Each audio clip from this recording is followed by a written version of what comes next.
मोहम्मद इस्माइल। नहीं, अध्यक्ष महोदय, मैं 2023-24 के पुरानी बजट पर बात करने के लिए खड़ा हुआ हूं।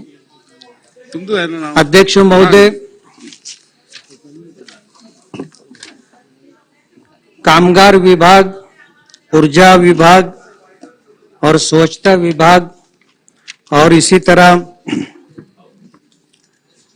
पानी पुरोठा के ऊपर बात करने के लिए मैं खड़ा हुआ हूं।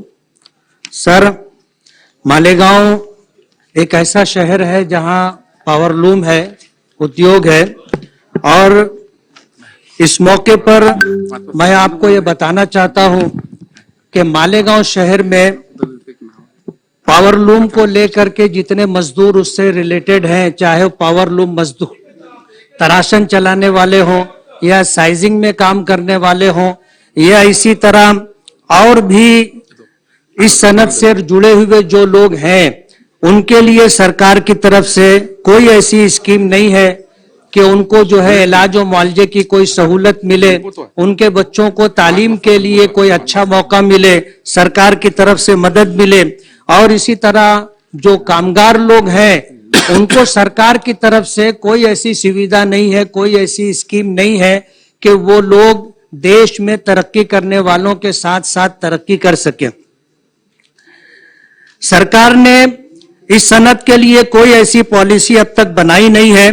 मेरी आपके मारिफत ये गुजारिश है कि इसके लिए सरकार कोई ऐसी स्कीम बनाए कि पावरलूम से जुड़े हुए जितने कामगार हैं उनको इलाज और मुआवजे के साथ, उनके बच्चों के तालीम के साथ और उनको जो है तरक्की के मौके मिले। मैं आपकी मार्फत सरकार का और पुरोठा मंत्री का शुक्रगुजार हूं कि उन्होंने तलवाड़ा डैम से मालेगांव फिल्टर प्लांट तक नई पाइपलाइन के लिए बजट मंजूर किया है। मैं मालेगांव वासियों की तरफ से सरकार का, मिनिस्टर साहब का शुक्रगुजार हूं।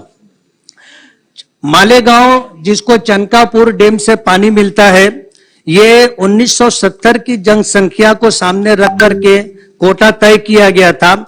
आज 50 साल में मालेगांव की आबादी 1970 के मुकाबले में बहुत आगे बढ़ चुकी है और कोटा वही है जो 1970 में मंजूर किया गया था। मेरी आपके मार्फत सरकार से ये गुजारिश है कि इस कोटे में इजाफा किया जाए।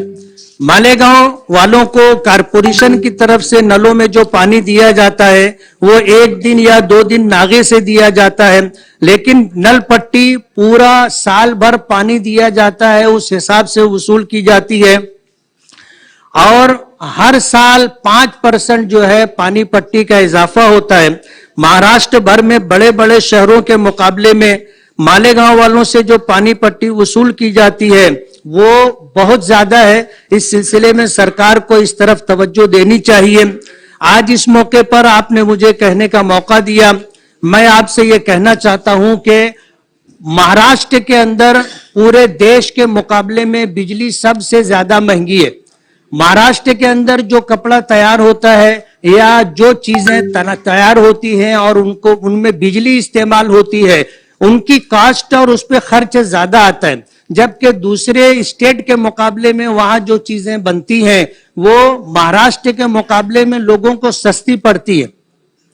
तो बिजली जो है दर जो महाराष्ट्र के अंदर सबसे ज्यादा है, सरकार को इस पर तवज्जो देनी चाहिए। और इसी तरह दूसरी स्टेट के अंदर वहां के रहने वालों को जो 100, 200 और 300 यूनिट बिजली फ्री दी जाती है, महाराष्ट्र के अंदर भी महाराष्ट्र वासियों को जो है 200 यूनिट बिजली